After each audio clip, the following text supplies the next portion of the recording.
Magandang araw! Ang pamagat ng aralin ay ang pamilya bilang likas na institusyon ng pagmamahalan at pundasyon ng lipunan.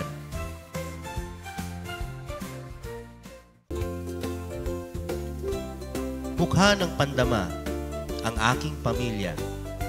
Iguhit ang mga mukha ng mga kasapi ng iyong pamilya. Ang tanging kriteriya sa pagguhit ay ang pagiging kompleto ng mga bahagi nito. Mata, tenga, ilong, bibig, balat o pisngi at buhok. Maaring magdagdag ng mukha kung kinakailangan.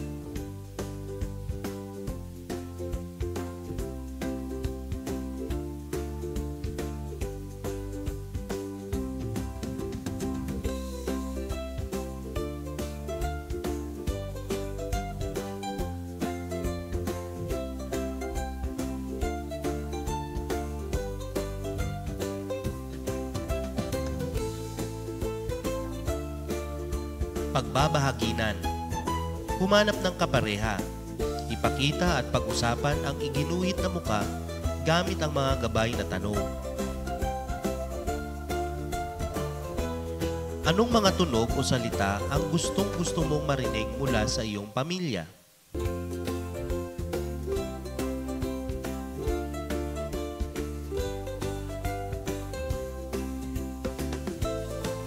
Anong mga amoy ang gustong-gusto mong malalanghap sa iyong tahanan?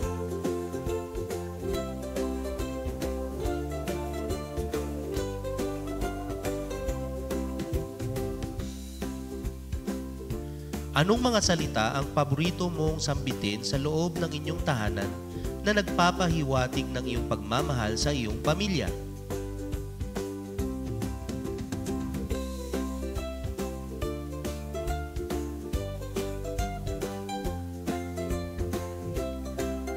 Anong klase ng ugnayan ang nais mong makita sa iyong pamilya?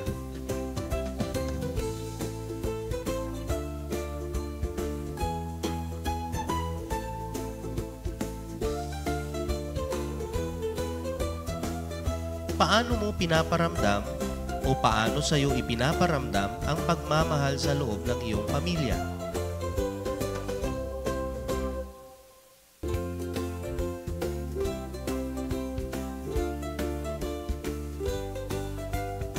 Paghawan ng bokabularyo sa nilalaman ng aralin.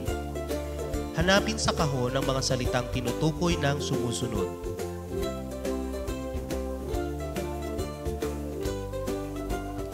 Isang lipunan o samahan na itinatag para sa isang relihiyon, pang-edukasyon, panlipunan o mga katulad na layunin.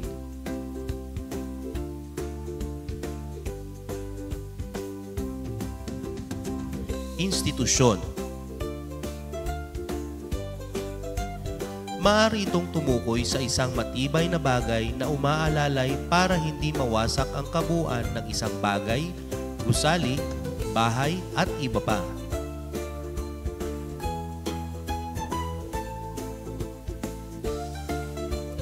Pundasyon. Maliit na pangkat sa lipunan na nagsisilbing unang tanggapan sa pagbibigay suporta, gabay at pagmamahal sa isang individual.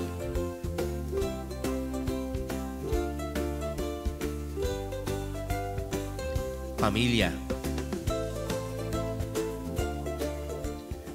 Tradisyonal o moderno, pamilya noon at ngayon. Ayon kay Pierangelo Alejo, ang pamilya ang pangunahing institusyon sa lipunan na nabuo sa pamamagitan ng pagpapakasal ng isang lalaki at babae dahil sa kanilang walang pag-iimbot, puro at romantikong pagmamahal. Kapwa nangakong magsasama hanggang sa wakas ng kanilang buhay, magtutulungan sa pag-aaruga at pagtataguyod ng edukasyon ng kanilang mga magiging anak. Ayon pa rin sa kanya, ang pamilya ay isang konkretong pagpapahayag ng positibong aspeto ng pagmamahal sa kapwa sa pamamagitan ng kawang-gawa, kabutihang loob, at paggalang o pagsunod. Sa makabagong panahon, ang tradisyonal na kahulugan ng pamilya ay pinupuna sa kadahilan ng ito raw ay makitid at limitado. Ayon kay Benocrates, Ang modernong pamilya, lalo sa mga maunlad na pamayanan, ay umiiral sa iba't ibang kaanyuan. Kasama na rito ang pamilyang may iisang magulang o single-parent family, pamilyang kinakapatid o foster family, pamilyang walang anak o child-free family, at marami pang anyo na lumilihis sa tradisyonal na nakasanayan. Karaniwang katangian ng mga nabanggit na anyo ng pamilya ay dedikasyon, pag-aalaga at pagiging malapit sa isa't isa. Kasama na rito ang pagmamahal, na siya na ngayong lalong nagbibigay ng kahulugan sa salitang pamilya.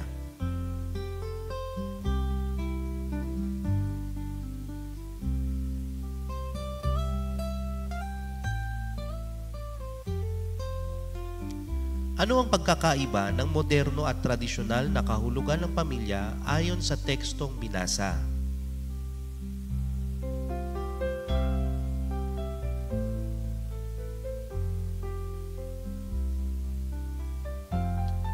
Ano ang katangian na magkapareho sa dalawang uri ng pamilya?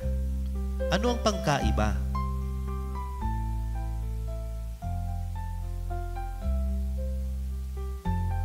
Sa aling kahulugan ng pamilya mo mas maihahambing ang iyong pamilya? Ipaliwanag ang sagot.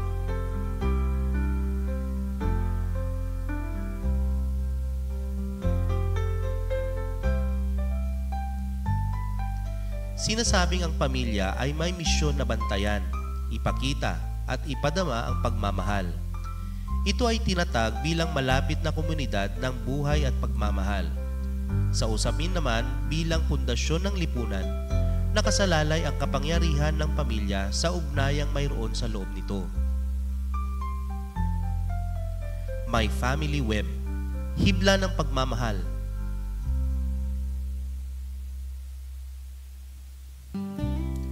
Ang sapot o spider web ay isang maganda at komplikadong estruktura na simbolo ng lakas at pagkakaisa. Binubuo ito ng napakaraming mga hibla na pinagdugtong upang bumuo ng isang matibay at magkakaugnay na kabuuan. Sa parehong paraan, ang isang pamilya ay binubuo ng mga individual na konektado sa pamamagitan ng matibay na bigkis ng pagmamahal at katapatan.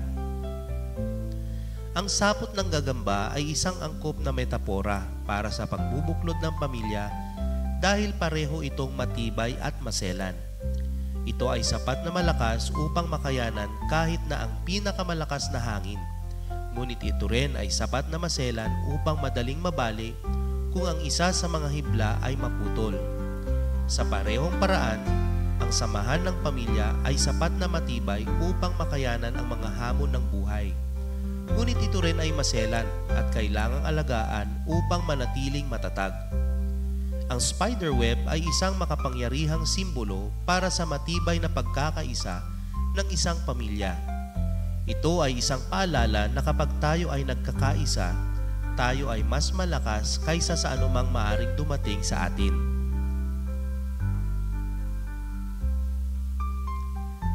My Family Web, hibla ng pagmamahal. Idikit ang mga larawan ng mga kasapi ng iyong pamilya sa tabi ng hugis heksagono. Sa loob ng heksagono naman, isulat kung ano ang pamamaraan ng pagmamahal ng kasapi na nakakapagbuklod sa inyong pamilya. Kung hindi sapat ang heksagono, maaari pang gumupit ng hugis heksagono at idikit ito sa web bilang karagdagan.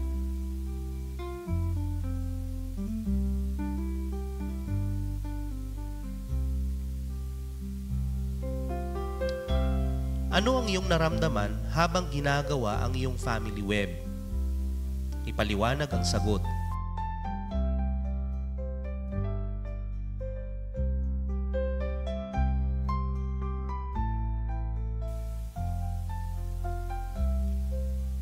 Paano nakatutulong ang mga pamamaraan ng pagmamahal ng bawat kasapi ng iyong pamilya upang mapatibay ang inyong ugnayan?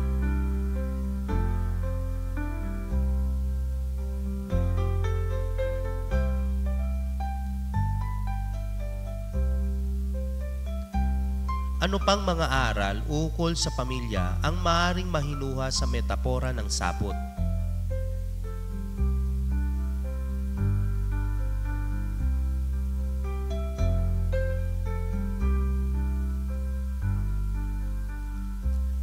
Pamilya bilang pundasyon ng isang matatag at maunlad na lipunan.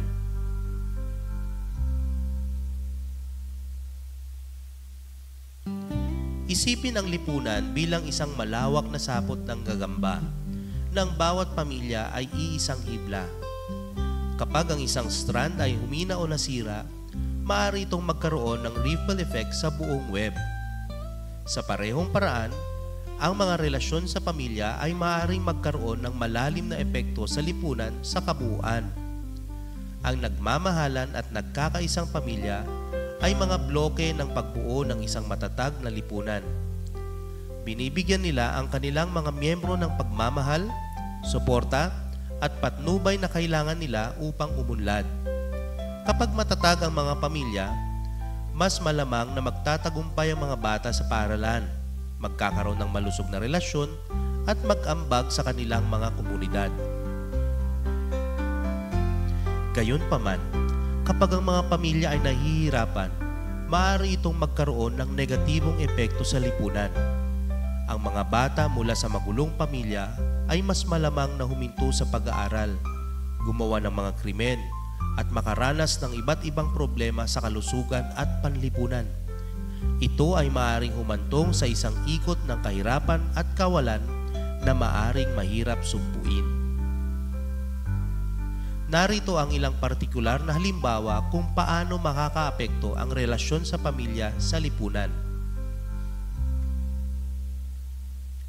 Ang pamilya ang nagbibigay sa mga bata ng kanilang una at pinakamahalagang huwaran. Natututo ang mga bata tungkol sa mga pagpapahalaga, relasyon, at kung paano kumilos sa mundo mula sa kanilang mga magulang at iba pang miyembro ng pamilya.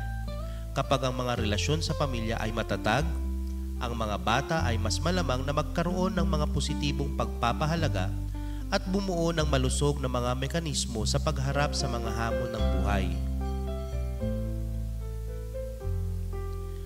Ang pamilya ay nagbibigay ng emosyonal at praktikal na suporta para sa kanilang mga miyembro. Maaring kabilang dito ang mga bagay tulad ng tulong pinansyal, tulong sa pangangalaga sa mga anak at matatanda, at suporta sa panahon ng krisis. Kapag naibigay ng mga pamilya ang suportang ito, makakatulong ito sa mga individual at komunidad na umunlad.